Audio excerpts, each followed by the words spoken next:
Hey, everybody. It's Monday. Yeah. It's paranormal time. And it's Jenny's birthday. It's Jenny's birthday today. Jenny's birthday. The big 5-0. Yeah. Like Hawaii 5-0. Yep. Or 5-0 like the police. Went to the British restaurant. It was good. Had some fish and chips. The Magical Meat Boutique. Yeah. That's what it's called. Yeah. I'm like, what a great fucking name that is. They had real British people in there. Live and in person. Yeah, live and in person. I was entertained. I was, yeah. Got some of them on video. We did, yeah. Yeah. I should put that. Well, I put the one video on Facebook, but that wasn't the main one that she was in. I haven't uploaded it yet. I took pictures of the food too, but I haven't put those up either because I forgot. Yeah. I forgot. I did go on TripAdvisor and give them a good review though. Oh, good. Because she said, our server, Elaine, she said, hey, if you go give us a good review on TripAdvisor and you mention her name on there, then she gets an extra $100, like at the end of the month, like the people with the most mentions or whatever. Yeah. You know what I mean? So there's that whole thing. But yeah, it was like I'm glad we found that place. It's only like 10 miles from here. Yeah. And it's in lovely downtown Mount Dora, which is a lovely historic district, not far from here. I'll have to go down there and fart around sometime. Yeah. But yeah, it was good. I had a chicken curry pie. Jenny's dressed up for her birthday. She's looking good. Legs looking good. Boobs. All in idea. I'm getting too popular on this show. I'm getting popular because I'm talking about Jenny all the time. And threatening to open up the OnlyFans. But it's not going to happen, people. All right, don't get... Our OnlyFans material is just between me and Jam. You're so full of shit, Tom. That's how it is. I'm kind of not in a good mood. I'm trying to psych myself up. Well, you're not in a good mood. Yeah, well, I was kind of halfway sleeping.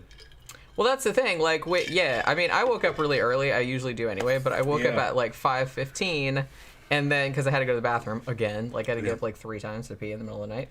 So I get up at 5:15, and then I'm like, okay, I'm gonna get back in bed and sleep for another couple hours, and then of course I couldn't. So so I laid there for an hour, and then I was like, fuck it. So 6:15 I got up. So then like we went to the restaurant. And then we went and picked up the cake because I went to Publix Bakery and got a cake. Man, that cake's delicious. Yeah. Wow, it's rich as shit, though. Yeah. You really have to eat it in small. People are still showing up. We're going to start here in a minute. But it's caramel pecan. Yeah, it's just too rich. It's good. I got to get little bitty slices of that. It's good. When you get down to the fat part of it, that's where all that frosting is. I was just like, I was stopped dead in my tracks. I couldn't. Well, you have to think, too, that we had just come back from the British pub place, and he got fish and chips, and I mean, the fish they gave, that was no joke. It was two massive, massive. Yeah. I'm kind of glad it was delicious, like he gave me a bite, but I was like, I'm kind of glad I didn't get that, because there's no way I could have eaten even half of that. Yeah, and Elaine, the waitress, she's like a British pub waitress. I got her, man. I got her on video for tattoos and everything, you know. And she didn't really give me a choice. I just said, you're going to have fish and chips. I said, I am. Well, that's what you were going to have anyway. And I told Jenny, I said, they got cod and they got haddock. He said, you're going to have the haddock. Get the haddock. She yelled from across the She says, haddock? Because the haddock was more. And she goes, it's much better. It's a big old piece. I said, okay, we'll get the haddock. So I let her order for it. I kind of laughed at her T-shirt, which had a British flag on it, and said, I'm not yelling, I'm British. Yeah. Which I thought was very funny. Yeah. But yeah, it's a cool place. They got a nice bar in there and everything. She's bragging that she got her an American man. It's fucking funny. I got it on video. I think it's on there. I think it recorded. I think it recorded. I was laughing, because it's like I gave it to him to record, so I don't know if it recorded or not. Okay, yeah, but I'm not getting much sleep. My fucking new protocols fucking got me on some shit that just fucking sleep for a few hours and then wake up and then go back to sleep and then wake up. Welcome to my world. Well, like I said, after a while, I just kind of like, fuck it, and I'm just like, it's not even light out, and I'm just like, well, I might as well just get up because I'm just laying here bored, so might as well get some work done. I'm gonna come way back on the fucking stack, bring the dosage back. It's kind of fucking with me, not being able to sleep. It's burning my legs up, man. Yeah. Putting welts on it. That shit's fucking having some kind of weird reaction to it. Yeah, it's fucked up looking. Yeah, fucking Tran. Yes, there's Tran in there and Master on Hey, it was your idea. Nobody told you to take that. Turn you into a motherfucking Minotaur. Or something with a bunch of welts that can't sleep. Yeah. I don't know if that's worth it. No, it's it's working real bad. It's fucking. I can feel it just peeling fat off me. But yeah, it's good. It's just not that good. You know what I mean? Not that good where you're taking that much of it. I'm gonna come down some. I think it's too much. Try to get it. I'm not in any hurry. You know what I mean? It's not like I'm trying to prep for a show or something. You know. Everybody wishing me happy birthday. Zach says happy birthday again. Thank you. For some reason, I kept having the weirdest dream over and over again last night. I went, what was it? Are you gonna tell us, or are you gonna be like, Tom's welts can't sleep? Oh no, someone help them. Tom's welts can't sleep. Yeah. Yeah, the injection sites kind of pop up a little bit after about the day after, like little ping pong balls, and they're around for a day or two, and then they come down. But you gotta, never mind. Yeah, why are you talking about these little injections? Why are you talking about your welts, Tom? Yeah, these little. Trying to fucking dilute it with fucking more mild fucking testosterone and stuff. But like I said, I'm open about what I do. Y'all know. Well, you know. Whatever. Y'all know. It's not like it was back in the days when dudes would lie about shit. At my age, you can do what you gotta do. I had a couple messages today that I had somebody message me and said, "Hey, your Facebook thing said that your birthday today and that you were 50." It's like, I thought you were 36. Oh yeah, that's good. Yeah. That's what the same guy at Circle K said. Mm-hmm. And I was like, well, that's good, I guess. His manly lumps, says Tammy. Right? It's like, they're temporary. I don't know if this was really the way we wanted to start the show out, but see, that's how she's coming. But you went there anyway. This is a good episode, though. Well, I let Tom pick the episode because, like, he kept, like, I was in here, like, trying to do something. I had, like, something that I had to do. And, like, so he's, like, going through it. He's like, what about this one? And I was like, we did that one already. What about this one? We did that one already, too. And then, like, I was looking for my list because I wrote down a list of all the ones we've done before, and I couldn't fucking find it. I don't know where it is. This one's from... Maybe Pookie ate it. This one's from 2012. I don't know what season that is. Season 5. It's season 5. Okay. Season 5, episode 5. Right. There's still a lot of good ones in season 5. And this one, I think, has a pretty credible witnesses, and the case is strong. It kind of matches up with certain things that I saw. Like it's kind of like that bad house I was in, but this one's actually, it's mostly dreams, mostly having dreams, but this one's actually moving stuff, and there's apparitions, and it does move objects, doesn't it? Yeah. Or is it just? Does it ever actually move an object? Kind of. Sort of. I kind of got confused because it seemed like, I know that the episode is called Dark Dreams. Yeah. So they didn't necessarily, but a lot of it is dreams. But they don't really, like, I don't know. They do kind of say that it's dreams, but they're kind of like blurring the line. Yeah, they blur the line. They blur the line sometimes because the person who's having the dream thinks it's real, and you as the audience think it's real too, and then they wake up. And I don't think it actually ever moved an object in the waking world, but they were dreaming that it was moving objects. Because remember, the first thing he does is that he thought the damn pictures on the bed next to him. Yeah, that's right. Were moving. See, I don't know if that ever really happened. I think he dreamt that they moved. The only thing, because I was sitting there thinking, well, is this whole thing just like him having nightmares, and they made a whole show about that? But he did say that, like, that his kids saw the apparition. Like, saw the same guy that was supposedly in his dream. So that's why he thought it was real. Right. So I'm like, okay, I'll allow it. Yeah. Because other than that, I think it would have just been all dreams. Yeah, I think it's pretty much all his dreams and people seeing apparitions and feelings of dread, like you're being watched, and like going down to the basement, it feels bad there.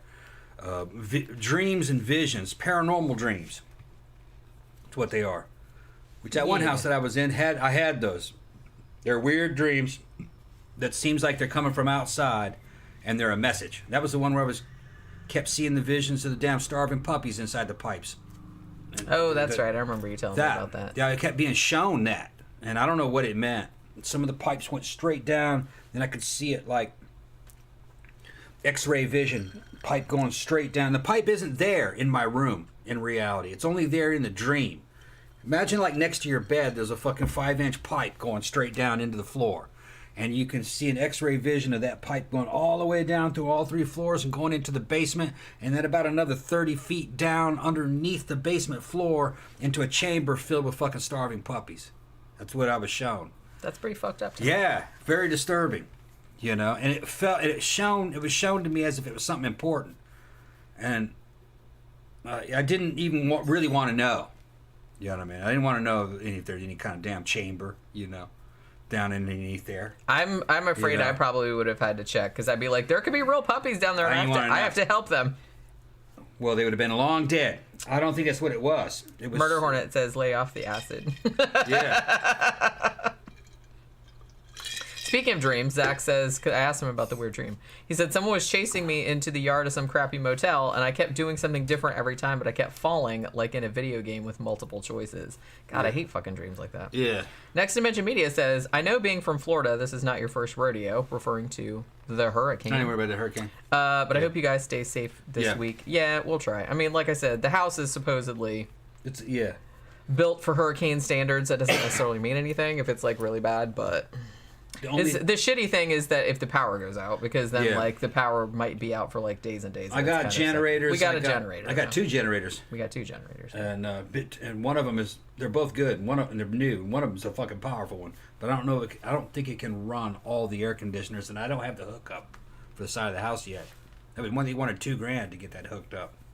Yeah, that's a little steep. So it was a high priority, but that's a lot of money to just pay all at once. We still have those 2 window units, don't we?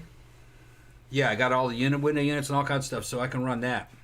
Yeah, and I'll just run extension cords up. Put them in the one room like we did at the Put them in the house. windows and run an extension cord up the awning. Yeah. And have them out there in the back. That's okay. I just need to get fuel, but I'm not going to get fuel until I know that this thing's going to be heading towards. Because they always kind of like tell. They always kind of come like they're coming. Well, they don't really know like where it's going to go, so they don't want to like leave it too late, and then everybody's like, "Well, we didn't have time to get ready." But it's like, then they kind of like err on the opposite side, where when it's still like 700 miles away, they're like, "Well, it could hit you, so get all your shit together," which is probably like a good thing to do anyway. But if I'm going to go down there and get fuel, I'm going to get at least $100 worth of fuel. Now, I'll burn it in cars over time, but that's just another $100 that I can't really afford. I don't get paid till the end of the month. You know what I'm talking about? Yeah. I got it, but I don't want to run that low, Yeah, I mean, there's only a week left in this month, right. So I think chances are we're going to be all right, but we'll know. You never know. We're just keeping an eye on it. I mean, it's too early. It's way too early. That's what I mean. Like I said, it's good to keep an eye on it, but they do try to like warn you way ahead of time, and sometimes it like freaks everybody. I think it's going to hit south of Tampa. Yeah, I mean, we're still going to get some of it, probably, unless it drastically veers off course, which it absolutely could do, because I've seen it do that before. Everybody's like, oh my god, here it comes, and then it goes, bloop. Yeah. I hope it doesn't fuck up too much, because I'm supposed to go to Disney with my sister next Sunday. Yeah. So I hope that shit could turn and go towards Louisiana. That's what I'm saying. Like, I've seen that actual thing completely happen. Because I think when I lived in Daytona, they were like, oh my god, this is coming like right up you guys' asshole. And then like at the last minute, it was like, zoop, and it just like went up like that. And it didn't even, we got nothing. Louisiana, Mississippi Gulf Coast is like a fucking prime zone. That place has been slammed over and over and over again. So it's just as bad as Florida. And it could easily just turn. They do it. Yeah. Well, yeah, it's weather. There's so many factors. Yeah. That, And if it goes out in that Gulf, it'll speed up because the water's warmer there, and the fucking hurricane speeds up out in the Gulf as it starts heading towards Louisiana, Mississippi. Warm water, shallower or something. I don't know. Something to do with the way water flow is there. Yeah. Okay, we can go ahead and start on Glenn this. Little says, sorry, Jen, happy birthday. Upside is you'll have less of a shit, give less of a shit next year. Still looking good. Thank you very much. Yeah, you should see the booze, man. I was getting ready to grab on these things, man, right here on the show. But that's all. I wouldn't get any super chat money for it, though. So there's no point to it. There's no point in it. Oh, man. No, she's looking molestable. Molestable? Yeah. That's a good word. Yeah. It's not the trend talking. You're looking good lately. Well, thank you. Oh, I have to show you this card that Tom gave me, because look at that kitty on there. Doing kung fu. I could, either doing kung fu or doing mind control. He's doing kung fu. He's a ninja. Oh, that's right. He's a ninja. Also, kind of looks like mind control, though. Yeah. What's it say in the middle? Something about the ninja? Yeah, it does say about a birthday ninja. He's doing kung fu. Yeah, I'm like a birthday ninja. Looks so serious. Yeah. That's like what Pookie's face is like. She's just like very, very serious all the time. Never can go wrong with kitty cards. I kind of feel like the last few years we've just kind of like we just keep giving each other kitty cards. Yeah. Just because like if I see a card that has a cat that looks like Pookie or a cat that's doing like a funny shit up. Zach says he's gonna send us some more super chats when his new job kicks in. Oh, yeah, hey, he got a new job. Yeah, good. Thanks. At a print shop, he's very excited about it. Danny Rowling said Jenny officially graduated to Cougar Goth status by turning 50 today. But really looks like he turned 39, just saying, hey, I'll fucking take it. I'll take it. She's been on that bicycle, man, on doing a diet and fucking supplements and shit. And she's God, I just ride so much. I ride so many fucking miles on that bicycle. Yeah, she do 30 miles a day. If I rode like in real life, I'd like ridden across the country by now. You should see her legs. Her legs are looking real good. We're gonna do a photo shoot. You and legs and the heels and shit. Fucking, I'm always you guys know I got that shoe problem. Okay. The shoe problem. Yeah, I got a shoe problem. He's got a shoe problem. I do.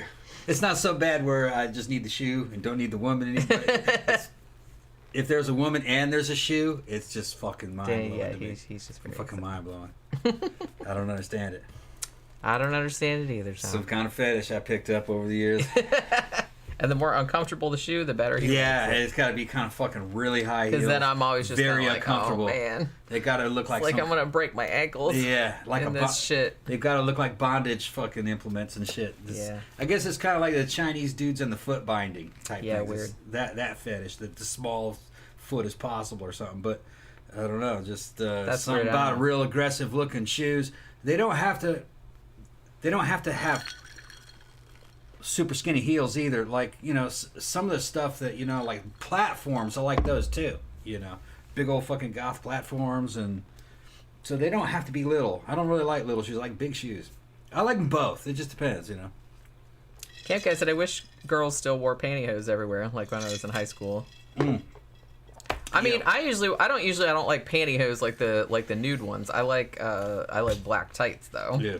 I wear black tights if I'm wearing a skirt. But I don't like nude pantyhose. I have white ones too, but trying to break her of that. Break me a what? Of the fucking not wearing fucking stuff that's nude or just going bare-legged. That shit looks so fucking cute. I don't know. It looks so cute. You got good legs. I just don't like to. Just saying. Zach says, how sad is it that I never learned to ride a bike? I could never stay balanced as a little kid. A bicycle? Yeah. Damn. Well, it happens. Good. It's just like not learning how to swim or something.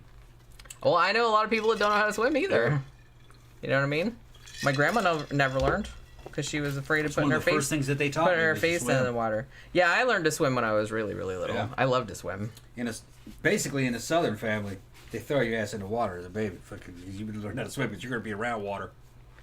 Yeah, I don't think I wasn't that young, but when I was little, like we lived in an apartment complex that had a pool, and like my dad was the pool guy. Pools, creeks, fucking lakes, and shit. You got to teach. In this environment, the kid has to be swimming by 3 or 4. I was a toddler. I could swim. Yeah, it was before I went to school for sure. Yeah. I don't remember. But the weird thing is, I don't remember learning. Neither do I. I don't remember learning. I don't remember learning. That's just kind of like, I don't remember learning how to swim, and I don't remember learning how to read. Yeah. I just knew how to do it. I know. My mom took me to the pool and floated, and then I could swim before I knew it. I could swim underneath the water and everything. Yeah. And I could speak, but I don't really remember it. Yeah, I don't remember. I must have been 2, 3, maybe. I mean, because my mom was real into like pool and beach and everything like that, so she always. I mean, I was the youngest. Or the oldest kid, but so I was 4 before my brother was born, but she used to take us to the beach all the time. So, and I'm pretty sure I knew how to swim before my brother was born. Zach said, swimming is my favorite exercise, but I've never had a house with a pool. Yeah, I've never lived in a house with a pool either. We've lived, like, our last house, the community had a pool, like the house didn't have a pool, but I've lived in, like, some apartment complexes that had a pool. But that's about it. I couldn't get away with it just because even when I was in California as a little kid, we were always going up to the Sequoia and fucking Lake Clarko and stuff. So you even not even having anything to do with the South, just the lifestyle we had in California. You had to teach your kids to swim early, or you couldn't trust them. because you're going to be in the campsites and around all that water. And in Florida, like a lot of people's houses do have pools, and you can't, if you don't want your kid wandering off and falling in there and drowning. Yeah, they have to learn how to swim or they'll drown. So, yeah, I mean, like my friend, when she had a kid, like she took that kid to swimming classes when that kid was like still in diapers. Mm-hmm. You know what I mean? Like teaching her how to swim, which a lot of people do here, and you can't blame them. Yeah. You know? I mean, once you know how to swim, once you know how to ride a bicycle, your parents will cut you loose. We were like feral. Going down into the storm drains and going to the fucking swamps up in Mississippi and just going anywhere. You'd be all right.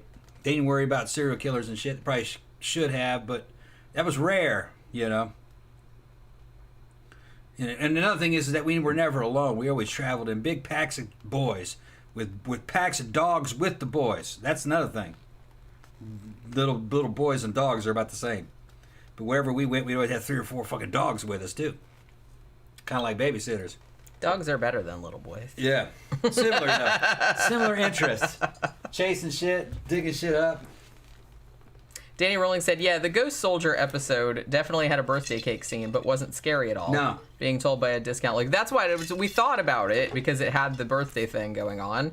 But then I was like, well, why don't I just let Tom pick one that he likes? Because he's like, I don't really like that episode. And I was like, well, okay, why don't you just pick one then? So he picked this one. I like this episode because it sounds credible. The tale is not super wild.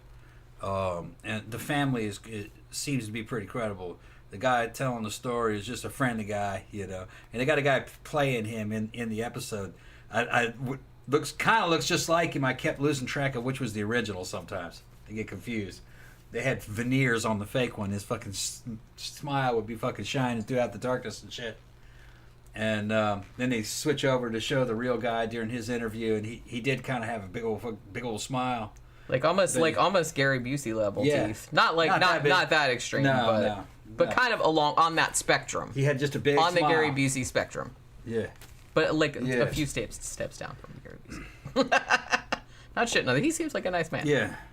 I would say more like Gary Busey's son. What's his name? Jake Busey. Jake Busey. More like that. Yeah. Well, Jake Busey's got some pretty big choppers, too. Yeah. But maybe not as crazy looking. Not as crazy, but yeah. But yeah. And the thing about this, okay, so they actually did, I kind of feel like a lot of times on a haunting, maybe they started doing this later on, like after the first 4 seasons, but I feel like a lot of the episodes that we did before, like they'll talk about the case on the show, but then I'll find out later that the person on there like wrote a book about it. But on this episode, the guy had written a book about it and they mentioned it like at the end of the episode. So this guy named Chris Gibbons, he wrote a book called Trespass that came out in 2011. Yeah. I think it's just a novella. So you can get the book of this, Trespass. And there's got a website, trespass.com, evidently. Yeah, so I don't know if it's still up or not, because I looked on Amazon and it's like on Goodreads and it only has like 4 reviews. So, and like 3 of them are like super, super positive and like 1 of them is super, super negative. Okay, so you never know what's going on. So I don't really know what's going on. And like the one print one that they had was like $1,000. So maybe like it's out of print. Wow, $1,000. So I don't know. Wow. I don't know. And I read a little bit of like an interview that they had done with him when they did, because apparently he wrote the book first and then a haunting approached him. That's how it seemed like it was. Somebody's trying to scalp one of his books for $1,000.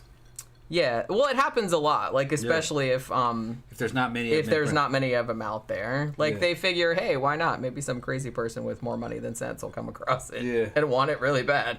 I'm like, it's not likely, but okay. It doesn't cost anything to put it up there, I guess.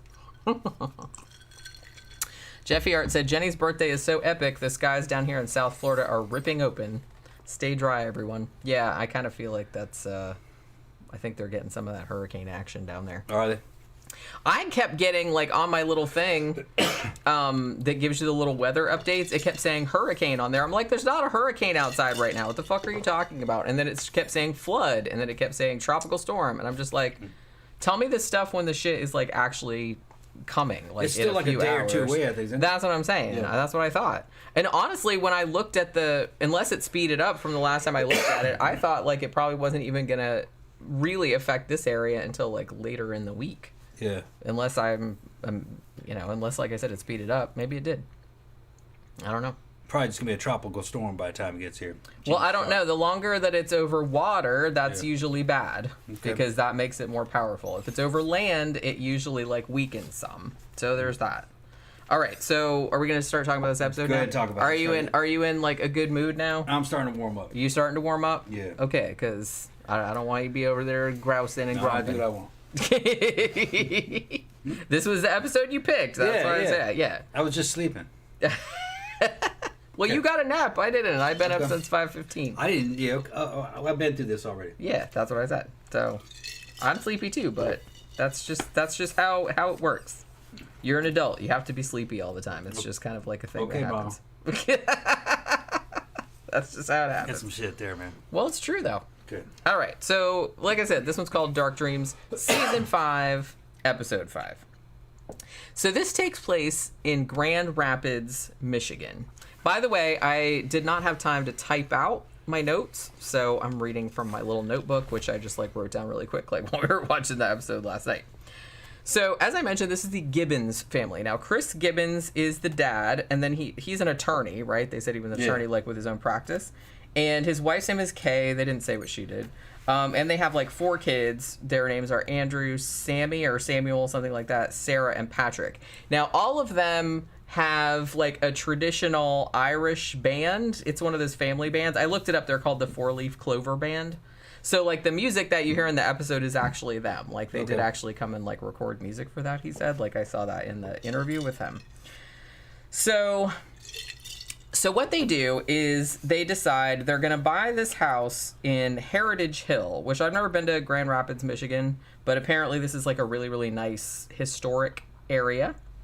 And if you buy a house there and refurbish it, you have to, there's, like, rules about it has to look, like, historically accurate, like from the time period that it's from, because they want the neighborhood to look all nice and everything. They want it to look like that, yeah. So, so they have to maintain them in their original condition.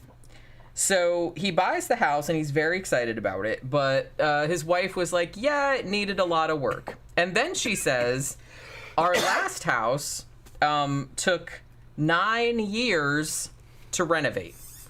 So when she discovers that her husband has bought yet another house that needs extensive renovations, she's not really all that jazzed about it, she seemed. She was just like, I just wanted somewhere where we could, like, move in and, like, actually start living, like, a normal life instead of just having to, you know what I mean? It's just, like, which is understandable. Because, like, everywhere. Yeah, like, 9 years to renovate a house, that's ridiculous that your, like, life would be upheaved like that. But she's just like, I don't know. I don't know about this. But he's like, okay, I promise that I will get all of this renovation done in 1 year. Now, I'm not really sure because on the show, they showed that he did all of it himself. I kind of doubt that. But, I mean, you would think that he would have to, like, hire people to come in. It's like, how the fuck would he have time? Because he was working, too. Like, they said he worked part-time at his practice, and then, like, nights and weekends, he would... I was like, I don't know how much work this house needed, but one person doing all of that would take longer than a year, I don't think they showed imagine. the real house or anything. Well, no, they never do. Yeah. They never do. May not have been that bad. Well, I don't know, because she was sitting there saying... Well, one thing that she said, one, it needed a lot of work, and two, when he said, I'll get it done in a year, she was kind of like, no fucking way. Right. So... It was obviously, like, pretty extensive. But they showed him doing all the work himself. I don't know if that's true or not, but that's what they showed on the show. That he said, yeah, I'll get it done in 1 year. I promise it'll be done because I know I don't want to, like, you know, have your life upheaved and everything like that. Now, pretty much, okay, so, like, the first thing that kind of happens, I guess, a week after they move in, like, he moves in first, like, to work on the house, and I think they, like, live at the old place for, like, a month or two or whatever until, like, it's kind of, like, sorted out. So he's cleaning some shit out of the basement, and he's like, the previous owners, whoever they were, they left a bunch of stuff in there, and he's like, they left, like, a, you know, like, a nice wooden workbench and, like, some tools and all that kind of stuff. So he's like, well, I'm going to keep some of that stuff because it's nice and I might need it or whatever, but some of the shit I'm going to get rid of. Now, he says he works in the basement, like, really, really late, like, past midnight or whatever. And he said that he really felt like someone was watching him. I think the terminology that he used was, there was a sensation that someone was, like, hanging over you. That's what he said. That's common. Yeah, so that was like the first thing. And I kind of feel like that's the first thing on a lot of these shows is like people feel like they're being watched or they feel like there's somebody in there like behind them or some shit like that. So he said that was the first thing that he felt like a heavy sensation, like somebody hanging over him, like in the basement in particular. So a couple months later, the rest of the family moves in once most of the, well, not most of the renovation, but some of the renovation's done. Now, Sarah, who at the time that this happened, did they say what year this was? I didn't write it down. I mean, the book, he wrote the book in 2011, so I'm assuming that it was like maybe a little bit before that. I don't think it But I don't think they mentioned the year, because usually that's one of the first things I write down, but I guess they didn't. So the daughter, Sarah, now she was 7 years old. Now she was on the show too, but she was in shadow, even though her mom and dad were interviewed and you could see their faces. But she, I guess, didn't want to be, because maybe she was still a teenager at this point. I don't really know. So she's 7 years old. And she's like all excited. She said, oh my God, it was this massive house. It looked like a castle, blah, blah, blah. Now, at this point, like all the major shit is done. It's mostly just kind of like minor stuff that has to be done. So 2 nights after the family moves in, Chris is up late and he's, oh my God, what the fuck does that say? Got your glasses? Yeah, I do, but I can't. Oh, okay, I remember. I was like, I can't read my own handwriting. Well, because I was like writing so fast, like because of, you know, and I was just like, oh my God, what the fuck? I still don't know what that says. But I remember this scene, so now I remember. So he's in there and he has like, you know, you put like the big sheets of plastic like across the opening or whatever, and he has like the tape, you know, so you don't get like shit in the other room or whatever. So he has that. And it starts to kind of like blow out like by itself, like whoosh, like that, even though there's no windows open or anything. And he said that he heard like a breath or a gasp, but he's like, it didn't sound like enough of a breath that would like make the plastic like bell out like that. And apparently like it pulled the tape off as well, even though there was like no breeze. So he thought that was pretty weird too. And like I said, he heard somebody breathing or gasping. There was that. The next morning at breakfast, this is like pretty creepy. So Patrick, one of the kids, he looked like the youngest one, like he was this little tiny boy. He didn't come down. Like all the other kids were down, and like the mom is just kind of like, "Where's that other fucking kid?" Like, you know, go up there. And it's just she's calling him. Now he's up there in his room, and he looks over, and there's a dude like in a suit, like standing by his bedroom window, and he seems surprisingly chill about the whole situation. He saw a man up there with his hair slicked back. Yeah, I mean, so basically he comes down, like, and she's like, hey, get up there and get some breakfast or whatever, and he's like, well, you need to set another place, and she's like, the fuck are you talking for, your teddy bear or whatever? And she's like, no, for the man in my room. Can you imagine if your kid came in and said that? It's like, yeah, okay, let's make some pancakes for the man in my room, and be like, oh, she thought he was making it up, and he says, yeah, his hair, it goes back like that. That was like a clue. Yeah, and so basically, like, yeah, there's a man in my room. She's like, okay, whatever. He's not getting any pancakes. She didn't say that, but that's what I'm saying. So yeah, see, there's a dude in a suit with his hair all slicked back. So there's that. Yeah, and the mom said it was really weird because he didn't seem scared, like when he said that, when the kid said that. He just seemed like real matter of fact, like, hey, there's a man in my room. Why don't you fix him some waffles or whatever? So then they jump ahead 3 months. A lot of the stuff, like the living room seemed like it was done, and which was kind of like a major project, I guess. So Chris like shows it to the rest of the family, and he's like, ta-da, you know what I mean? And then he's like, I need to go take a fucking nap, you know what I mean? Because I've been working on this shit like forever, and I'm tired. Now, here's again where we get like the kind of like dream reality thing like blurring a little bit, which, like I said, I guess it's kind of cool the way they did it.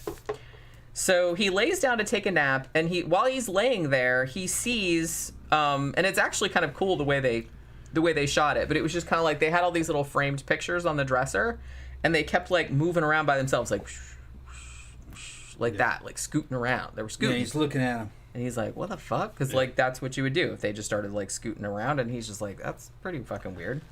And then they're like, oh, just a dream. But he says when he woke up, he's like, he's pretty sure that when he went to take a nap, it was like, it seemed like it was the middle of the afternoon, or, you know, it was still daylight out anyway. And he said when he woke up, like thinking that was real, he said it was like the middle of the night. So yeah, I guess he kind of like just slept all through the day, and his wife got in bed with him, and he didn't like wake up or nothing like that. So he's just like, Yeah, I guess so. Which, like I said, I've had that happen before too, and that's like really, disorienting. That's very, very disorienting. Yeah. Like if you fall asleep in the afternoon, like at 2:00, and then you wake up and you're like, "What the fuck? It's dark outside. Yeah. What day is it? Yeah. Who am I?" But yes, it's that kind of thing.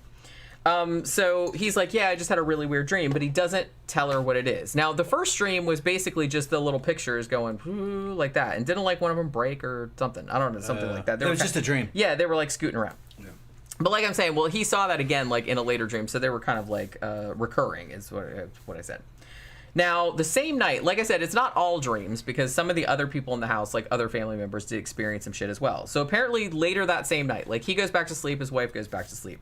Then his wife Kay wakes up, and she said that she felt a hand on her ankle and like moving up her leg, like it was rubbing her leg. And he's all like, was it a mouse? And she's like, it wasn't like a mouse. She's like, it didn't feel like crawling. She said it felt like a person, like with a hand on a leg, like rubbing her leg. And it wasn't him. So she was just like, what the fuck was that all about? So they're like, okay, well, who knows? And then so they just go back to sleep. Now, a couple nights after that, Chris is having trouble sleeping again. Like I said, it seemed like he's been plagued with, nightmares, like since he's been moving in here. And he's laying there, and his kind of one eye is open or whatever, and he starts seeing. He said, "I start feeling something like tapping or pushing on the pillow, like next to his head. Like he's laying on here, and then he's like he felt like a finger like pushing like down on the pillow." And then they kind of show on the show, they kind of showed it like pushing down like there was a head laying down or something like that. But he said it felt like a finger like tapping or pushing on the pillow. And he's just kind of like, what the fuck? And he's like looking at that. But he doesn't tell Kay though. But then Kay is sleeping over here, and then the same thing happens on her side of the bed. Like, and I guess they didn't tell each other like what was going on. So it like independently like happened to both of them. Like somebody like pushing on their pillows, which is a little bit creepy. So little shit like this seems to be happening for the next couple weeks, and they're just like, okay, whatever. So they're just gonna like try and ignore it, right? And then he has another thing or another episode, another dream with the pictures moving. Like the first part of the dream is like the little pictures moving, woo, like that, and then like the glass breaks. And then like he's standing in the bedroom with his overalls on, like the overalls he's been, working in or whatever. And an unseen force like picks him up off the floor by the straps of the overalls and like pulls him like toward the window and essentially like throws him out the window. Yeah. Now, I don't know if they showed this on the show, but on the interview that I read with him, he said that in the dream, the window was closed. Like it threw him through the glass. You know what I mean? I don't know if the window was open. I don't remember if the window was open. Did the glass break, or did he go through it like he was? Well, that's what it was a dream. So I'm guessing he didn't say the glass broke. He just said the window was closed. He went through it like he was a ghost. Yeah, but then like he woke up like before he hit the ground. So it's just a dream. Yeah. So but it picked him up like, which I thought was kind of funny. But he said that he's like, even though he woke up and he was like, what the fuck, and like, but he said that even though he realized it was a dream, he said it felt really real, like this was an actual entity that was in the house that was kind of like fucking with him through his dreams. Like that was something that kind of like really happened, sort of. Yeah. You know what I mean? Like he said that was kind of the impression that he got. So for the next month, like over the next month, he keeps having basically like dreams of his own death. They don't really show a lot of them, and because I got the impression, like the way he was talking about it, that he just kept having dreams where he kept dying in different spectacular ways. Maybe that's not true. Maybe he kept having the same one. But I kind of got the impression of that. And they only showed like one or two. Like I said, somebody throwing him out the window. There was one later where he's like suffocating or whatever. But yeah, so he just kept saying he's just having dreams of his own death all the time. And it's like keeping him awake as it would. So he's not really getting much sleep. But he said they seem like they're really, really real, and that there's something in this house that's essentially like attacking him, but like through his dreams. And he said that whoever it is really does not want me here. That's why I was talking about the dreams of the puppies and shit. Yeah. That was it. I didn't want to go to really tear the house up looking for the puppies. I didn't have a feeling that there were any puppies.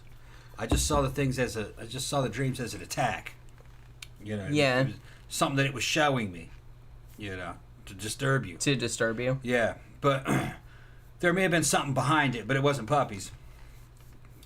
So you didn't think the puppies were trying to contact you No, to save us? no. You thought that it was like probably an evil entity that was going, look, come save these puppies.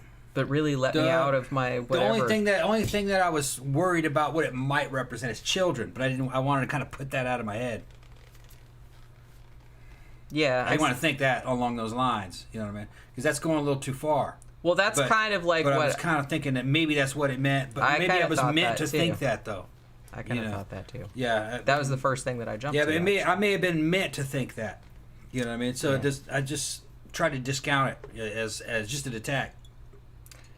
Danny asked, Tom, when you were experiencing Mammoth Mountain Poltergeist, did the poltergeist affect your dreams or your relatives' dreams? No. Yeah, I don't remember you saying anything about that. Nope. No, but at the other house, yes. At the bad house, there was, but not at Mammoth. Which you said that was kind of like a different... It was different experience. Experience, yeah. I never really could prove the bad house. It didn't move anything, but everyone could agree that it was a bad house. It just didn't move anything. We didn't see any apparitions. Just emotional attacks, visions, dreams, and visions. And so stuff. kind of like this show. Like that, kind of. But he did see some stuff. They saw some apparitions. Yeah, well, the kids did, and the mom, they did have some things happen. Like I said, like the pillow thing, and like the wife having the feeling like a hand was on her leg. This is similar to the bad house. It's just that the bad house was a lot weaker than this. If his story's true. Yeah, but it sounds true.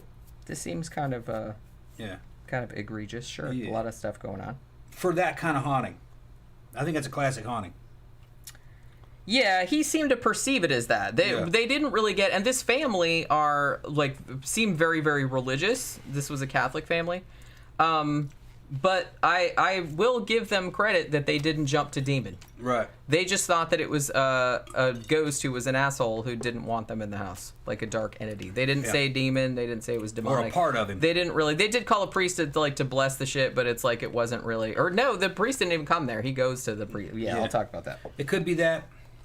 Could be that, or a part of a person, kind of like Mr. Halloran says in The Shinings, that sometimes places happened and somebody's left behind like burnt toast. It's not there. It's just pictures in a book. Just pictures in just a book. Just pictures Danny. in a book. It's not real. You're just sensing just what like happened. Mr. Halloran. Yeah, right. How creepy would it be if I woke up in the middle of the night and started doing that to you? Actually, I don't want to give you any ideas because you might do it, and that'll probably make. But some places have something kind of like Shining, and some places do kind. In Star Wars, they'd call it a place that was strong with the dark side, and it kind of has a will of its own. But I don't think that's what this is. Nightmares and Rainbows says happy birthday. Thank you very much. Thank you very much. So he's perceiving that whatever this is, it's something that doesn't want him here and is sending him these dreams. It's like, hey, I'm killing you in all these creative ways. You know what I mean? Now, then there's a scene. So like I said, there's a kid, one of the kids, I can't remember what the kid's name is. Andrew? Maybe. He was the older one. And he's in his room, like practicing his guitar. And he said he started hearing somebody clapping, like in rhythm, like to the music he was playing. And it was freaking him out a little bit because it was really nobody, like everybody else was downstairs. And he said he just kind of heard clapping. So he goes down and says to his parents, like, hey, there's some like spirit in my room fucking clapping, like in rhythm. And they tried to like talk him out of it, even though they were very, very well aware that like, some paranormal shit was going on. But they didn't really want to tell the kids because they thought it would scare them. But the kids were apparently like seeing stuff too. So the kid comes down and he's like, look, I know clapping when I hear it. It sounded just like this. And it's like, and obviously nobody was there. And they're just like, oh, maybe it's just the house creaking or whatever. Just, knock it off. So basically.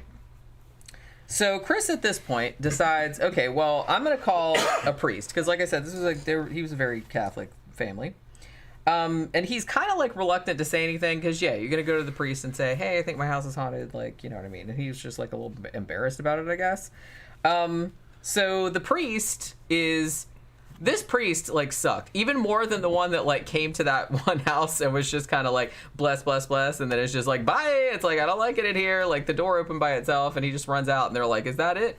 This priest didn't even get off his fat ass and like, it was a skinny ass. Didn't even get off his skinny ass and go to the house. He goes to the dude's office and the guy's like, well, I don't really believe in those kinds of things. Why don't you just go home and pray? I'm sure it's nothing. And he's just like, well, gee, thanks for a big fat nothing. You know what I mean? It's like, Don't let me like get all up in your molesting time or whatever the fuck it is you're doing here. So yeah, let me get my thing so I can turn the page. All right, so Chris and the family are basically like, okay, well, fuck that guy. He didn't say that, but I'm just saying, fuck that guy. We're on our own. So he starts doing, the thing where he gets all the books and all the stuff, and he's doing research. You know what I mean? Researching ghosts and demons at the library.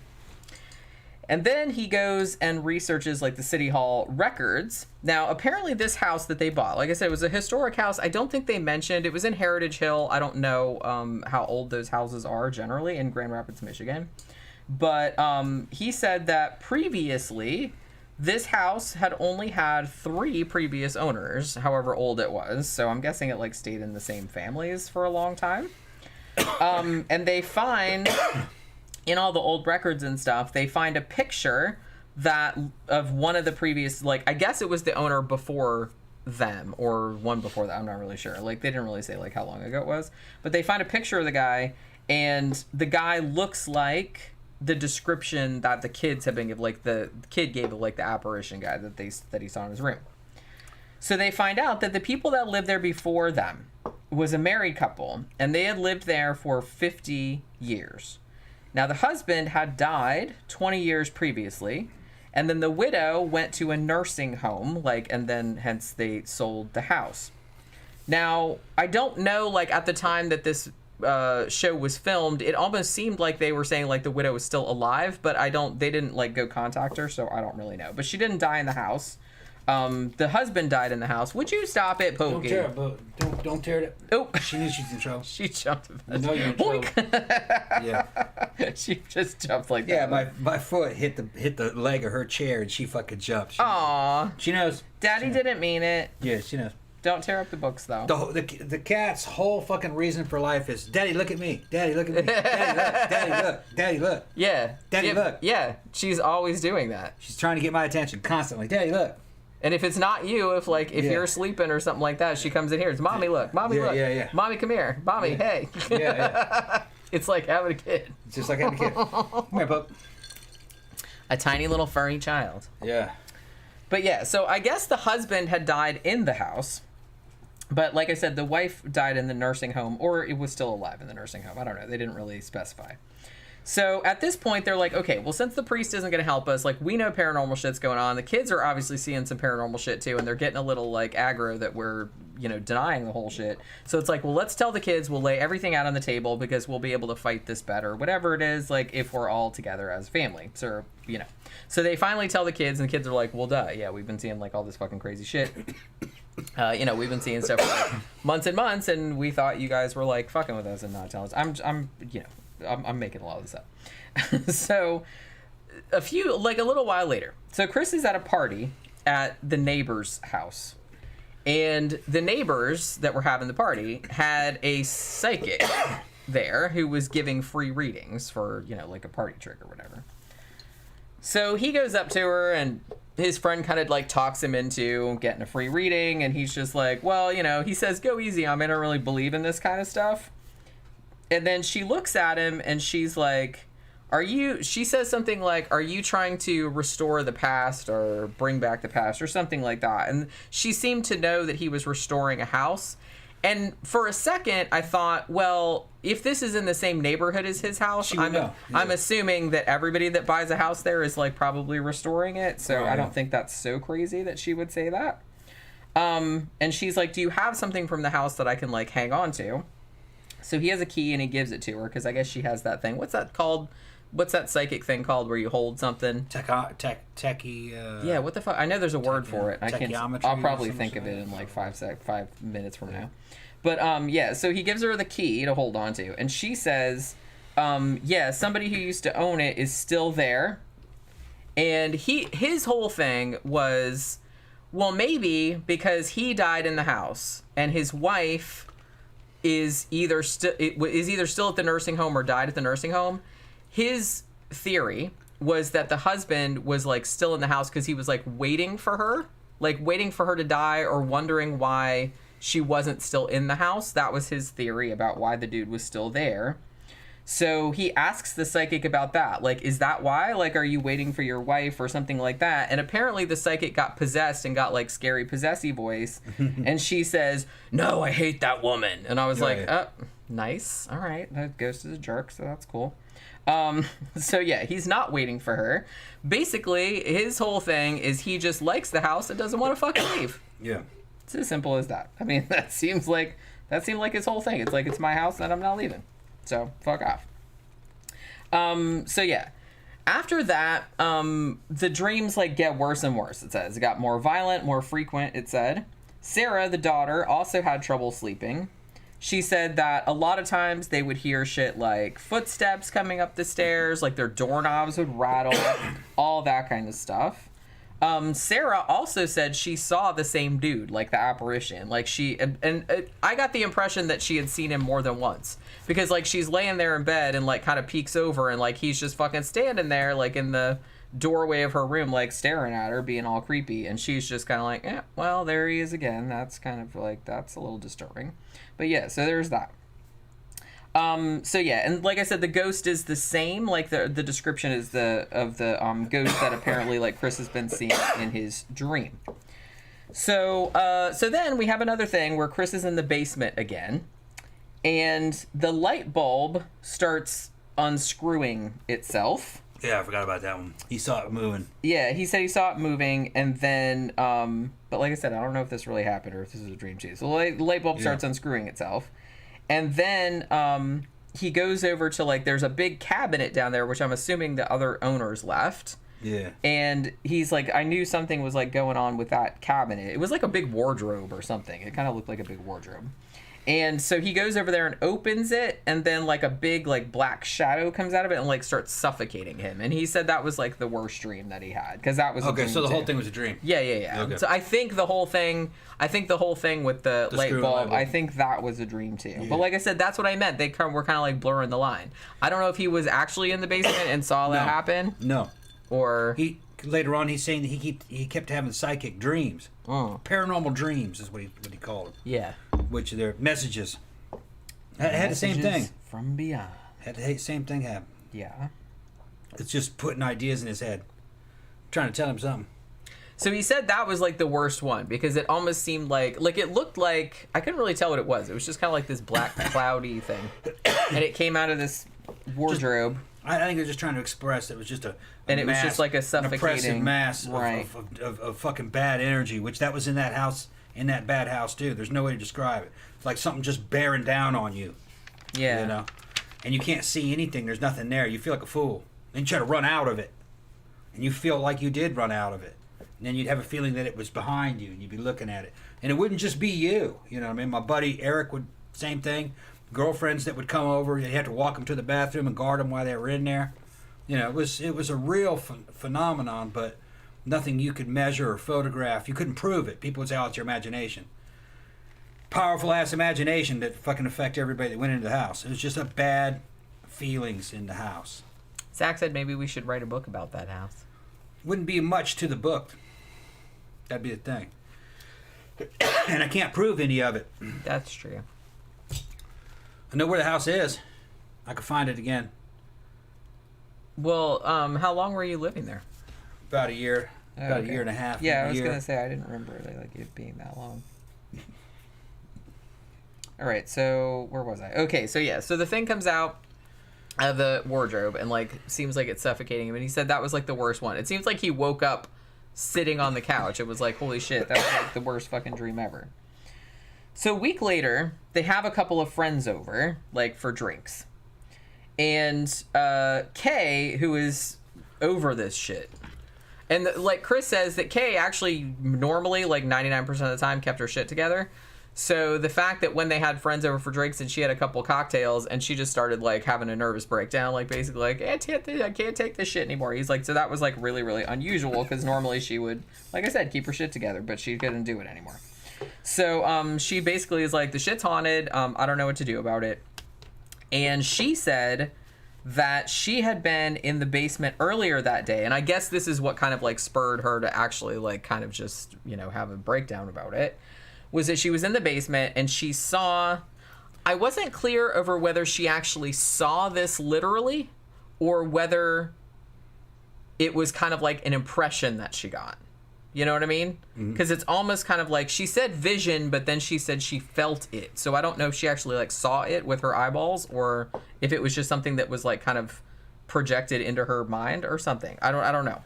But what they showed on there, she said that she saw a little girl and that there was some kind of like violence perpetrated on the little girl. And so she's extrapolating that maybe this asshole that used to live here, that's still haunting them. He's old pedo. Maybe like beat up a little girl or something like that. I think they were trying to say he was a pedo. That's I kind of feel like that's maybe what they were, but they don't go anywhere with that. Like that's pretty much the only mention of it. Like the only time anybody saw like a child getting beat up, it's like she saw it. So she's basically like, okay, well the guy that used to live here was like I said, like an abusive pedo. So there's that. So their friends are basically like, okay, well, if you've already gone to the priest and he hasn't done fuck all, then maybe it's like we have a friend who's like a spiritual healer. It's like she doesn't usually do this kind of shit. Like she's not like a paranormal investigator or anything. And she doesn't usually do the whole like saging the shit or whatever. But it's like I'll give her a call and she'll come over and maybe she'll be able to do something about it. Like we'll see. So the spiritual healer lady comes over. I think she was actually on the show. Like her and her husband like work together. I don't remember the husband being on the show, but she definitely was. And she's like, she walks in and she's like, oh, you've renovated the place. And he's like, well, yeah. And she's like, yeah, well, you know, ghosts don't like that. Like, you know, that stirs shit up. And she's like, she was like attracted right to the basement. She's like, yeah, some fucked up shit happened down here, although they didn't specify like what it was or if she said exactly what it was. And she pretty much, at least according to their accounts, that when she went down to the basement and saw that wardrobe thingy, she was pretty much, that's where the energy is coming from, like this cupboard or wardrobe that Chris had the dream about, like that the suffocating shit was coming out of. So apparently she went down, and so I'm sitting there going, man, like even if you were some like asshole ghost or something like that, you got like the whole house to run around in. Why would you like sleep in a closet? I don't know, or in a cupboard. But she said that's where the energy was coming, all the negative energy. Yeah, he was centered. And so they go and open it, and then I hate to laugh, but no, I don't. But that's the way they show it. That's not true. It's like and it's like their feet are sliding and stuff like that. I was just like, oh my god, all the nothing. It's just kind of like So it was, I don't know. They showed a CG black cloud. The way they shot it was funny. Yeah, it's just funny. You know what I mean? And I just kind of laughed, and I was like, they're getting pushed. I know back, what they're talking about. I know, but it's just like it was funny the way they shot. They're talking about that weird oppressive feeling that there's something there that was in the closet. Yeah. Sure. Black Frog has just arrived, saying hello. How are you doing? So yeah, well, I think it wasn't so much funny that like them just being like, oh no, like this force is coming out of the thing, because when they did this part, I don't even think they showed like the black cloud coming out of there. I don't remember if they did, because I know they did when he was having the nightmare about it. Yeah. But I think the reason why I laughed is because maybe they forgot to CGI that in for this. So now you just have like these two people just going, like, and there's like nothing there. And then maybe I'm not remembering. I think it was there. Maybe. Well, like I said, I was kind of trying to I was looking up and down because I was taking. They were trying to play notes. Camera tricks because they didn't want you to see their feet doing this as they were backing up. Yeah. It looked kind of fun. So they were trying to get it the angle right to like they were being repelled by an evil force when they opened. And then they were pushing back, which was even funnier to me. Like for some reason that was even. They're funnier. using their mime skills from drama class. Yeah. I'm in a glass box. Yeah. That's a no. It's show business. No shade on the actors. I'm no shade on the actors. Yeah. Y'all do what you gotta do. Everybody gotta eat. You know what I mean? It's still a good episode. It is. It's like funny. Yeah. I make jokes because I love. Okay. I'm not.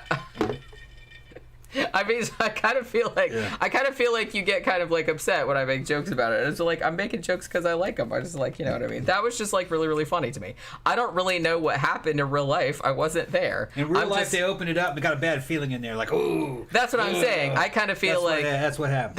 That's what I mean. Well, because I'm always kind of like my mind is always like in real life. What did that look like? Probably like nothing. Like nothing. They just opened a thing and were like, oh, I don't like the, you know. It smells like mothballs in there. Yeah. But yeah, so I kind of feel like that. So I don't think they were going like, oh no, get back in there, you motherfucker. I don't think that wouldn't have looked real. That's what I'm saying. So they always have to over dramatize everything. So I'm sure in real life. Well, it's just kind of like, you know how on every single episode where they do like a big climactic, exorcism or whatever, or healing or whatever at the end, and they always kind of show like they do like all those really quick cuts and like flashing lights, and it's like all those crazy camera angles. But it's like if you were really there in real life, it'd just be everybody standing around waving sage around like that, and like nothing happening. In the episode, the little ghost hunters, what were they? They weren't ghost hunters. What would be a good way to? She said she was. They said she was a spiritual healer. A spiritual healer. And like I said, she said that she didn't usually do that kind of stuff. That she didn't usually go around like cleansing people's houses. In my opinion, if you're having problems like this in your house, that you don't even mess with those people. They'll make it worse because they'll come up with their own explanations that might be wrong, and they're just going to add to your fucking stress. You know, you're better to get hold of fucking a parapsychologist, somebody who knows what they're doing. All right, who knows. Anyway, that's lecturing. But anyway, probably one of the things that they said was funny is they said, "Well, he's in this cabinet. He's living in this cabinet." That's not what's happening. All right, ghost in a closet. Yeah, that's not what's happening. Fucking, it's gonna be kind of like I said. I like to use well-known writers like. Fucking Stephen King, because he actually did do homework and studied the works of parapsychologists and people up at UCLA and everything. So he was very astute in his day, and I liked what his character, Mr. Halloran, would say. It's going to be, it's like pictures in a book. It's like burnt toast. Something's left behind, and in this case, it's centered around that cabinet. So somebody associated with that had an association with that cabinet that's bad, and that's kind of where it kind of partially emanates from, because whatever this person was, whatever they were doing when they were alive, there was a connection with that cabinet. As long as that cabinet's there, you're going to have a piece of that person, kind of like the smell of burnt toast. Maybe that guy locked the little girl in the closet. Could have been anything. Could have been he might have had a bunch of collector's item stuff that he stored in there before he got rid of it, or before his wife threw it out, or something. Might have been a bunch of porn in there. You don't know. But for some reason, it was something that part of him wanted to guard, or part of him. Yeah, get out of my porn stash. Get out of my porn stash. Even after I'm dead, I'm guarding my porn stash. Well, I don't think he's guarding it. No, I'm just. It's just a kind of like a remnant of a certain aspect of the dude's energy, a piece of the dude's soul left behind, like burnt toast, something like that. His connection to that area, and other people can pick it up, and part of it has a life of its own, showing you pictures in a book, trying to communicate with you. But I don't think it's a full person. Here's why. If you've had an out of body experience or a near death experience, and if you did that in that house to try to see what that was, and that'd be the way to do it. You're probably not going to find a full soul. You're going to find a fucking collection of memories of somebody who's long gone. It's going to be that, something like that. Might be a life form, but not a full one, because they're not organic. They're energy. If you chop a person's hand off, the hand dies. If a person throws a certain part of their soul out, that thing might live on. Maybe they throw a part of their bad part of themselves out to kind of purge it, and then they move on, leaving that bad part behind. Well, it's life energy, kind of like the Thing. That thing's in another dimension, fucking with limited understanding and limited skills, made up of fucking something bad, and it's just continuing to exist in a slightly different dimension, and it's not a full being. That matches up with certain things that I saw during that out of body experience. It's gonna be something like that, because if you ever exteriorize, you kind of have an understanding of kind of like cosmic consciousness, and you start to have access to things that you didn't even see at the time, but you kind of aware of their existence. And then when you come back, some of it's forgotten. You don't quite remember it the same way. Reality isn't the same once you're out. But that's whatever that is. It's something like that. I forgot. This actually this actually gets funnier, because not only are they just pushing it like back in the closet, they're actually pushing it outside. They pushed it like out the window. It's just like, don't spoil it. It like gets funnier. Yeah. So so the spiritual advisor is basically like, okay, we pushed it outside, so now it's outside. I'm like, thanks, bitch. Now it's gonna go haunt the neighbor's house or whatever. But anyway, she's like, I would advise that anything that belongs to that dude, because remember I said at the beginning that he kept his workbench and his tools and stuff. She's like, yeah, throw all that shit out, because it's like kind of keeping him here. So he's like, okay, can do. So he just like he's like, yeah, I'm gonna get rid of all of this shit, because I think the workbench, like, the dude had built it or whatever.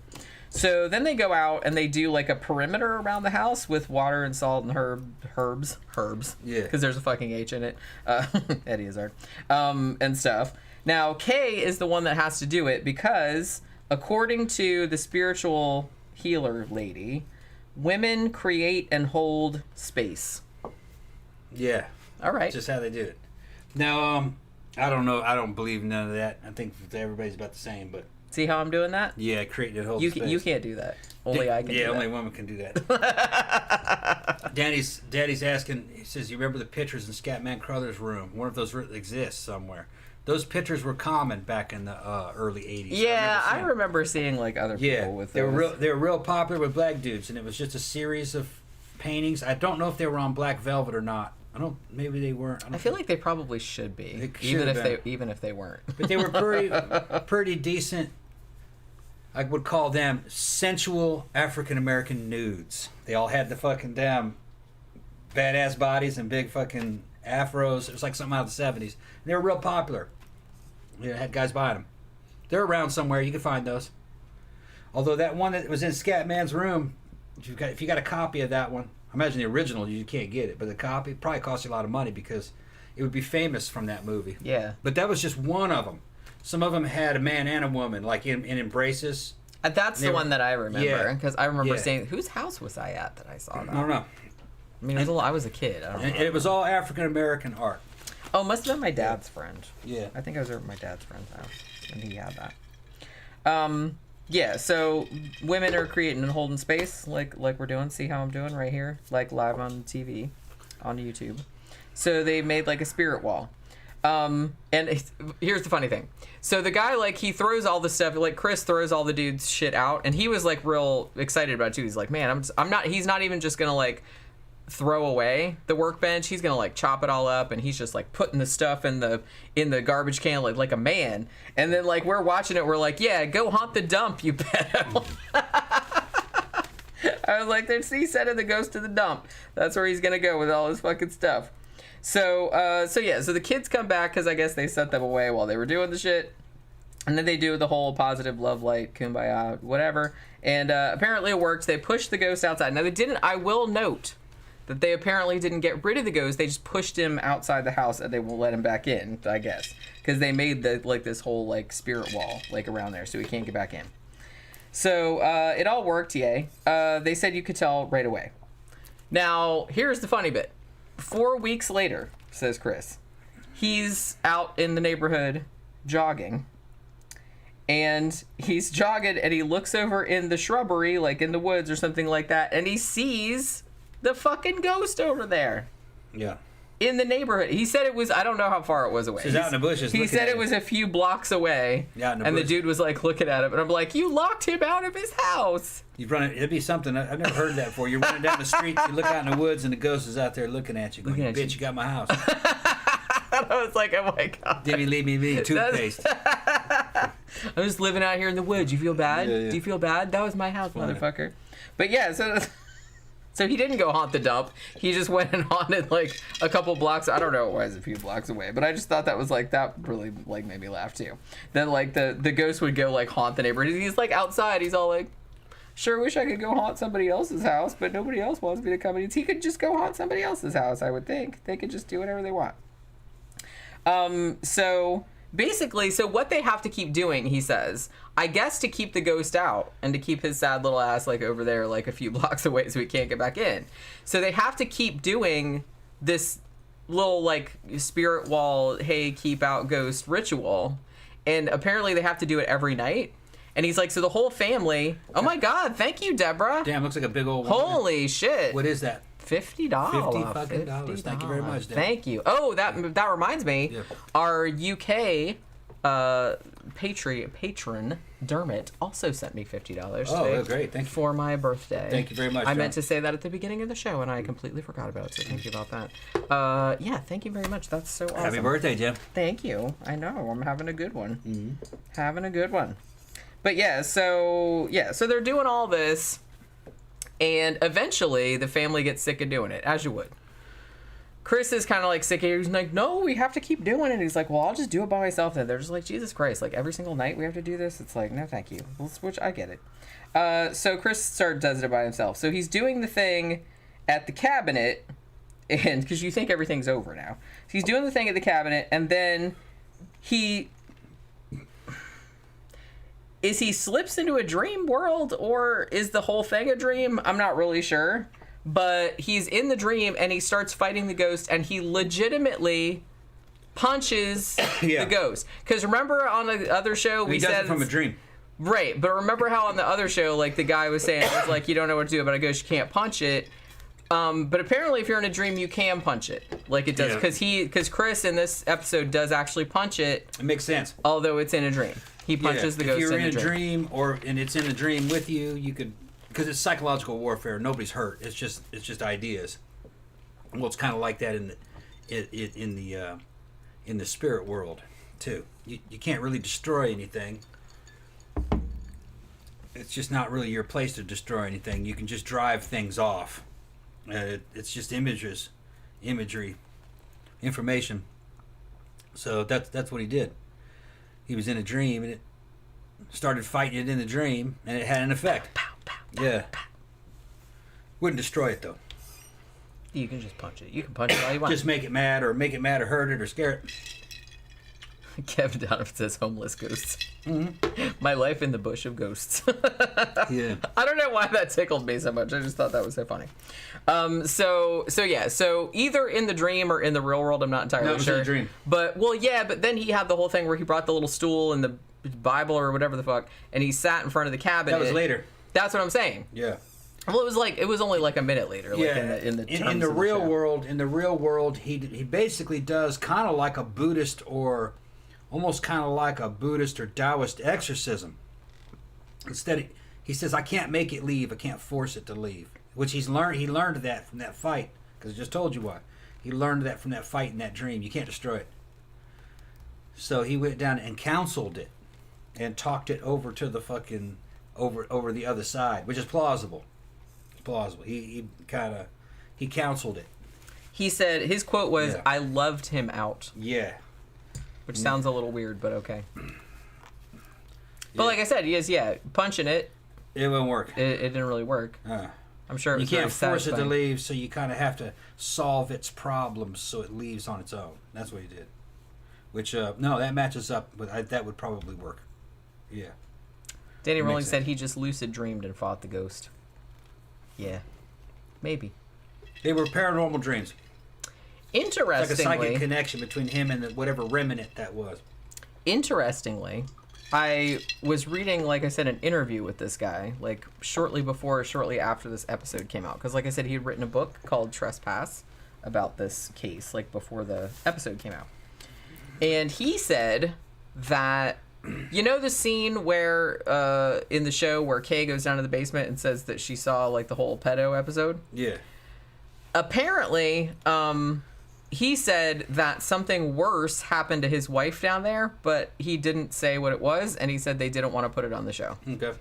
So I don't really know Came after. what he's getting at. Yeah, but apparently whatever it was, they didn't really want to put it on the Must show. have grabbed her. It could grab you, evidently. Well, she said that she felt like a hand on her leg at some point. Yeah, and then she said that it was pushing And on it was the pillow. pushing on the pillow. Pushing on the pillow. So, you know, he was fucking with him all the time. What a He's jerk. a little perv. That ghost was a fucking He's perv. a little perv. Yeah. You hear that, ghost? You're a fucking perv. Yeah. Like, whatever you were doing. But yeah. There was one of those cases, it's been a long time, I saw it on Geraldo. This was a fucking long time ago. I think it was Geraldo. And they had a paranormal investigator, and he was just going on about a bunch of other cases, and he had 3 or 4 women on there. I don't know if it was the Snedekers. I don't think it was the Snedekers. They were renting some house, sharing it, and weird kind of sexual things would happen. That one girl said that she woke up in the middle of the night and heard a man grunting and fucking looked at the foot of the bed and kneeling on the floor. She didn't quite say it the way I'm going to say it, but kneeling on the floor at the foot of the bed was some old dude fucking just beating it, just working it over, fucking staring at her. Choking the chicken. Yeah, and she screamed and he vanished. And like, dissipated. Strangling the bishop. And, whatever you want to call it. And there was stuff like that happening, and it was young women, teenage girls and young women, 20s and stuff, and a few of the older ones, but they were all cute, attractive, and they all had to guard each other when they were taking the showers because it would be grabbing them in the shower, so they couldn't take showers by themselves. And the paranormal investigator says, based on all the descriptions of who the dude is, he knew who he was. He didn't mention any names, but he says it was the he said it was the not the caretaker, but what do you call it? Kind of like the landlord's caretaker. Yeah, the landlord's caretaker of the little yeah, I got you. Yeah, caretaker. Yeah. Yeah, manager, something. Yeah, like the property manager that took care of that. It was a group of houses. And he said that was him. And they said the description fits perfectly. And that was the last I ever heard of that case. It was a long time ago. Fucking creepo. Yeah. Bad enough they do that shit when they're alive, and then after they're dead, they still like linger. He hadn't been dead that long, like 4 or 5 years. Well, he needs to fuck off to wherever this is going. So he's in some damn, or at least part of him in some kind of damn perpetual peeping Tom fucking status. It's like, ooh, part of me survived death. I'm gonna just jerk off the whole time. Aim high. Evidently, he kind of had a reputation for shit like that when he was alive, drilling holes in walls and stuff. That sounds or suspected of that kind of shit. Sounds about right. Yeah. Brian Hackett's here. Happy birthday, Jenny. Thank you. What's up, Hackett? I'm on another feature, started today, but hopefully you have a great day. All right, Thank you very much. Brian Hi, Tom. Brian Hackett's a buddy of mine. We went to military school together as kids. He's done a lot of movies. Did Terror in the Prairie. Did fucking what's that? What about Concrete? Shit, we saw a couple of other movies. I don't even remember them all. He'll remind me. Black Frog said we need Chris Hansen to go ghost busting, right? Yeah, yeah. Well, in a really bad case, the perpetrator is gonna be something like that. Some of these people will come across with ideas like demons and shit like that. That's very unlikely. There are people, we've talked about them on the show, that have done things that fucking you wouldn't think a human could do, like stick damn ice picks through girls' fucking ears and pull pieces of them off with damn pliers and stuff like that, you know, just for fun. And you would think to yourself, man, no human could do that. And you're right, they're not really humans. I would never treat a dude like that as a human. I would treat a dude like that as a mutant, all right? And law enforcement is around to keep me from doing something bad to a dude like that if I came across him. If I came across some dude like that, that'd be it. I'd really have to. I'm lucky I've never come across anything like that, because I'd be fucking put into a really terrible conundrum, because I just would not want to let that opportunity slip between my fingers to just fuck a dude like that up. You know, I'd have to be sure, but I would just fuck that dude up. You know? I mean, if you're really sure, I would probably. If I caught a dude in the act, that's it. You're fucking over. You know. I don't know. I kind of feel like I'm just going to start cutting little pieces of you off, and I'm going to put them in a stew and eat them in front of you. I'm going to do all kind of fucked up. When I see that kind of violence, it almost brings it out of me. You know? It makes you understand why Prince Vlad Tepes, you know, fucking Prince, you know, also Vlad Dracul, why he was impaling people and stuff. I imagine, you know, if you see enough of it, you just get very mean and very insensitive, and you just really start to hate your enemies, and you start doing stuff like that. And it's a bunch of tit for tat stuff that builds up. And me hearing about, seeing some of these serial killer cases and fucking reading the details and shit, just like, I've read some details of fucking some shit that was done to animals. I'd said, man, I couldn't let you just walk around after you doing that to a damn dog. You know what I mean? I just couldn't let a motherfucker walk around like that. And I've killed a bunch of animals in hunting, but it's all food. It's professional. It's not to maximize the fucking suffering of animals, you know, the psychological animals, you know. Fucking terrible. Making mom and dogs eat their own babies and shit like that. Fucking, yeah. I'd fucking kill that dude. Like, dude, I can't even kill a moth. For Christ's sake. Yeah. I can't even imagine, like, what kind of monster you would have to be. So, some of these paranormal cases, that they say, well, it's demons. No, very unlikely. A demon, if you look at the actual definition, and many definitions are given if you're going to use the Bible as a basis to define it. It says about 3 different things, okay, and it calls them all demons. A demon is one of God's sons that was thrown out of heaven and enchained for creating the Nephilim by screwing them women. That's in fucking Genesis. And later on, knock it off, Nephilim. Yeah, giants, and they're talking about demigods, like Hercules and shit. Samson. Another thing that they would call a demon is the spirits of the evil dead. Jesus throws a whole bunch of them out of a man and throws them into a herd of pigs, and they jump off the. That's not the same. That's not angels. That's the evil dead. Can also be a demon. So there's at least 2 things that they're talking about. They're not the same. And the difference between those stories, the time between the stories that were written, was a long time. So whoever wrote these stories, they weren't sure what a demon was either. It was just something bad, something invisible. You couldn't see it. Well, yeah, like, we've talked about this before. It's like fanfic. Everybody just kind of, added their own shit on there. Yeah. So none of it's real canon because it got kind of a lot of it, like, contradicts each other. In Islam, they have something called the jinn. The jinn's kind of like a demon, but not really. It says that some of the jinn spend their time herding flocks in the dimension that they live in and handling their business, and they can be Islamic jinn. Jinn business. Yeah, jinn business. They can be Christian jinn and Jewish jinn and just be of any religion. And some of them you can deal with and some of them you can't. So really, the Islamic description of a jinn is not really the Christian description. It doesn't fit the Christian definition of a demon.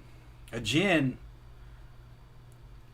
more closely resembles what Westerners would call people in purgatory, waiting for final judgment. They're in purgatory and an afterlife in kind of their own virtual reality bubble, doing their normal lives, waiting for judgment. Some of them, they're converting to religions, they're herding sheep, buying houses. So they're in a dreamlike world. Okay? They're in the metaverse. They're like a metaverse. That's what they're talking about. And then maybe you could get the attention of one of these jinn and get it to do things. That's kind of like talking to the dead. Even though I think the Quran claims that they never lived, but how would they really know?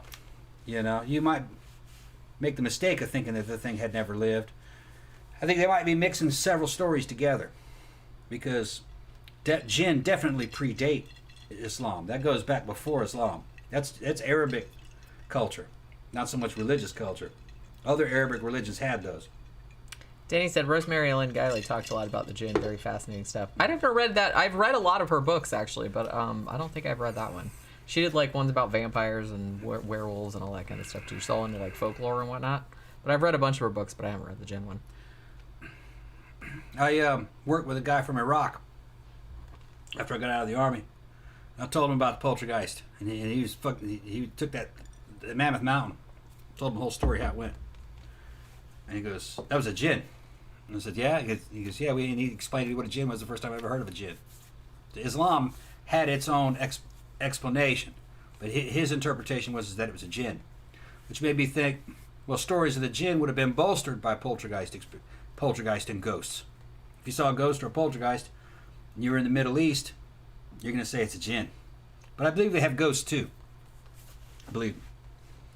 Well, I should say that when we were in the restaurant today. Yeah. Oh, hey, Knack. Yay, we made it. Happy Jenny Day, y'all. Happy birthday, Jenny. World is happy that you made it another year. Aw, thank you very much. That's very nice of you. But yeah, so when we were in the restaurant today, the Magical Meat Boutique, Elaine told us that. Now, did she say it was this place or the old restaurant? Okay. So apparently the location where they are now is not where they were. Like, they moved from another location, like an older building. Yeah, it was a couple years ago. So she said at the old location, she was in there. She had just opened the restaurant, I think she said. Yeah. And it was like really early in the morning. And she said one of the glasses, It's a wine glass. like a wine glass that was hanging like in the Upside rack, down. like Yeah. on the above the bar. She said that it flew off like suddenly and like smashed into a wall or a No, post just on or the something ground. like that, or just She like said it flew out about 7 feet and then broke. and then broke just No all one- of a sudden. Said no one threw it. And she, Nobody because she was sitting there going, man, like, she's like, I don't really believe in ghosts or nothing like that. But she Yeah. was like, I was just kind of like, holy Yeah. shit. And, well, she said at the old place, too, because she kept telling us when we told her about the show. I got that on tape, her saying that. Tell them the story. Yeah, I'll have to, I like I gotta- said, I got to check that. It's on my phone somewhere. Yeah. We'll see how much of it got on Yeah, there. she's wild. Yeah, she was like funny as hell. But yeah, she was talking about. She said, yeah, at the old place. I don't think she saw it, but she said one of the other employees. She said at the old place, she's like somebody came in, or they were gonna close, or no, it was like really early in the morning. She said it was like 5 o'clock in the morning, and somebody had come in, and they said they saw a guy walk through the place and like go in the bathroom. And they're like, so they go in there like, hey, bro, we're like not open yet, and they went in the bathroom and there was nobody in there. So, yeah, so she's like the old place, because she told us, oh, you guys should go, like, do an investigation over there, because that's the place that this restaurant used to be at, and she's like, that shit's super haunted. Now, did she say that the building that we're in now is haunted? I think she kind of said, well, I don't think she's seen anything. Yeah, but she said, says like, it's the whole glass story. being, like, thrown and stuff like Yeah. that was... She says the whole area is supposed to be, is rumored to be. It's Mount Dora, by the way. old. It's the It's historic Yeah. district of Mount Dora, which, like I said, I think that's maybe like the only second time in my life I've ever been down there. But there's some cool shit down there. Yeah. I was like, man, that's only like 10 miles away. I should go down there and like poke around because, Man, I don't know why I'm coughing. yeah, you're having all kind of problems. I don't feel sick. I feel like I'm smoking cigarettes. I don't know. I don't know. Okay, so we. Danny says, what's BTK's opinion on gin? On gin? Oh, on the gin? Oh, well, everybody knows it. It's Islam, man. If it was true, it'd be in the Bible. Yeah. I kind of feel like that's Yeah. probably exactly what he would say. Of course, yeah. Yeah. I like that I don't know if you guys know, but the little BTK that's back there, in one of his hands, he has a little cross. Yeah. He was religious. He was very religious. Or wanted to appear religious. Well, that's how they busted him because he was sending like his weird letters, like, or saving the shit like on the disc, like at the church. Yeah. He was having necrophiliac photo shoots with beautiful grannies in the church, laying them out in the church, taking pictures of them. That's right, that one woman. That was, Yeah. and she lived like down the street from him, right? Yeah. He was doing the whole pantyhose fetish and everything. What the fuck, bro? Seriously, like, read that book. Like, I think it's called, like, Sophie sent it to me, right? I think it's just called Confessions of a Serial Killer. That's all about BTK. And it's all about her correspondence, because she corresponded with this fucking freak for years and years. Like, his thought processes just blew my fucking mind. I was just, I can't even explain it. I was just like, is this dude even, like, what is the matter with you? Literally. The thing that gets me is, like, I guess you could say how kind of masculine he wanted to appear, like he's a fucking tough guy, even though he's a dog catcher and just nothing wrong with that. It's just he wanted to be measurer. He wanted to be a cop, and he wouldn't cut out for a cop. He's just not the right personality.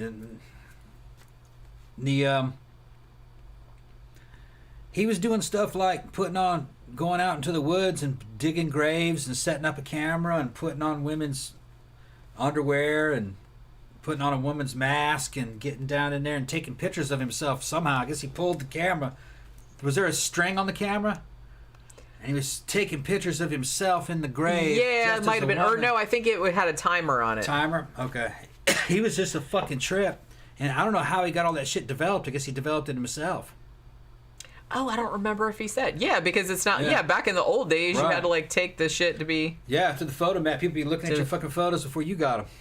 So... Sorry, I just thought... See, remember how I said the other day that sometimes I'll fucking copying their photos. Sometimes I just think of, like, random quotes from movies. I just thought of, woo, it's more of the redhead with the tattoo. Yeah. Like the two kids that worked in the photo booth. I think that there was always from... rumors that those dudes were copying films. I'm sure they did if they were good ones. Because, like I said, unless you had a Polaroid, I mean, get a fucking Polaroid if you're gonna take fucking. They took shitty pictures back then. Well, I know they did. No, it's just easier to get your own. It's easy to develop. Get developing solutions and a fucking magnifier and a damn. Yeah, I learned how to do it in school. Oh, it's just thing you do. That'd be the way to do it. It's a pain in the ass. Yeah. But if you're really committed. Yeah. It's not that expensive. I'm not encouraging it. It's not that expensive. I'm just saying, like, not if you're a serial killer, obviously. But if you want to do your own porn, like nowadays, like this... It's digital now. That's what I mean. Like, nowadays, it's a moot point because you don't need to do that shit nowadays. Zach says, I like how you call it the Historic District of Mount Dora, like that's its actual name. It's not its actual name, but the town's name is Mount Dora, but not all of it is historic. Yeah. Like, some of it's just, like, looks like regular. But it's like the tourist area. Yeah, like the old part, like is just kind of like this little and it's all like little museums and little antique shops and cool little bars and coffee shops and shit like that. It's pretty cool. People fucking forget that Florida's older than the United States. All right, this is older than the United States. Goes back. Well, yeah, like I said, I think I said that about like Mount Dora, like the whole historic thing, like on the lakeside in Mount Dora is not. I don't know what year they built that, but. I mean, it's not as old as, like, St. Augustine, which is, like, fucking... 14, 13, something? Which is, no, 1500s. 1500s, okay. Some of that was from 1500s or 1600s. Yeah. Not all of it, obviously. Like, not all the houses around there, but, I mean, it's pretty, like, a lot of you go down to Mount Dora, the churches look like Spanish churches, and just kind of Spanish Empire-looking stuff. But the Spanish were here, the British were here, Seminoles. I think the Dutch were here, too. Everybody tramped French. Everybody tramped all over this place. Yeah. They changed hands too. Who owned what, and they would fight over stuff. Omri Vampire says, "Happy birthday, Jenny. Thank you. I always love to watch your haunting shows." Yeah, shame you got here like after we were done talking about the show. But oh well. Well, it's still there. Like you can like watch it. Danny Rolling said, "It's crazy how most serial killers were ex-military. Yeah, a lot of them are, or were cops. Or I kind of feel like there's not all of them because there's exceptions." But I do kind of feel like people that tend to become serial killers, they have some of them have like a really like authoritarian kind of mindset, or they enjoy that kind of thing. I think that's only part of it. I think what it is that most guys that have the urges of a serial killer don't have enough experience or enough training or confidence to actually kill the 3 in succession that you need to become a serial killer. They get caught before that, most of them. So the guys that make it to 3+ killings are guys that have some kind of a training philosophy in their background or the confidence that they need to do it. And sometimes they get that from the police and military. I mean, look at what's his name? The original Night Stalker, D'Angelo. That's who I was thinking of. D'Angelo, he was doing shit that fucking dudes in Delta Force wouldn't try to pull off. Sneaking into people's houses to set the house up so he could come in later at night when both the people are in there and then do a takeover. That's a fucking risky ass mission. But he'd do it. He'd stay in the houses for fucking hours, eating their fucking shit, going to rape the woman and go make fun of the dude and go back to the damn kitchen. Putting dishes on the dude's back. Like, if I hear these rattling, I'm gonna kill her. Yeah. Yeah. And he wasn't a pussy. He was a big dude. He's mean. He went in there. Not anymore, he's not. No, not anymore. He was fucking mean. Now he's just like an old fart in a mean wheelchair. Motherfucker. Mean little dick motherfucker. And he never would have had the balls to do that if he hadn't been a cop. I think he was military too, wasn't he? Or just a cop? Yeah, I think he was both, actually, right. Now, if I'm remembering correctly. Yeah. He knew that you could sneak around with a gun in the middle of the night in people's backyards and get into a house silently and the neighbors would never know if he set it up right. So he had that confidence. I mean, I learned that in Korea. There'd be 50 of us in the fucking platoon.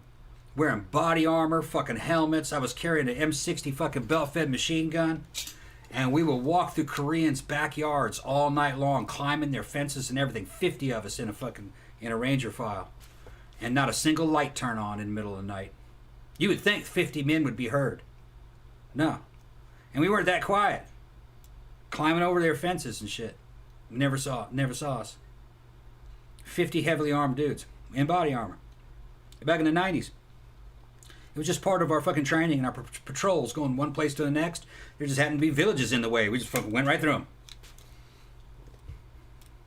You know. Omri Vampire said, have you read Catherine Ramsland's work? That's who I was just talking about. She wrote a book called Confessions of a Serial Killer. Yeah. She corresponded with BTK for a really long time. Thank you, Katie. Thank you. Happy birthday, Jenny, from Pat and Kat. You guys are amazing, and we're happy to celebrate a part of it with you guys. Oh, thank you so much. That's awesome.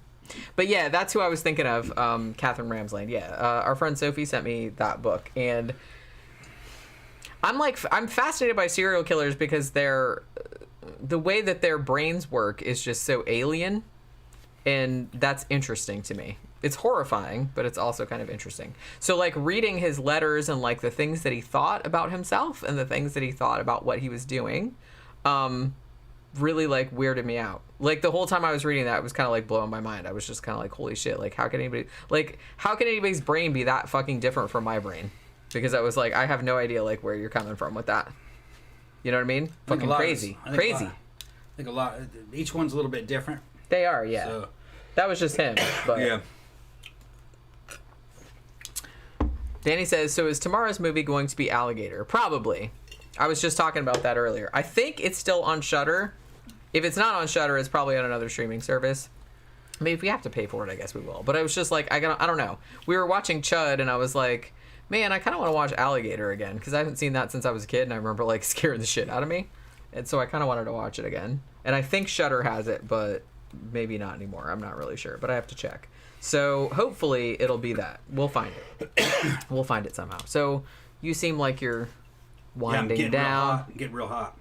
He's winding down. Mm-hmm. All right. So thank you, everybody, for dropping by and talking about a haunting and celebrating my birthday with me.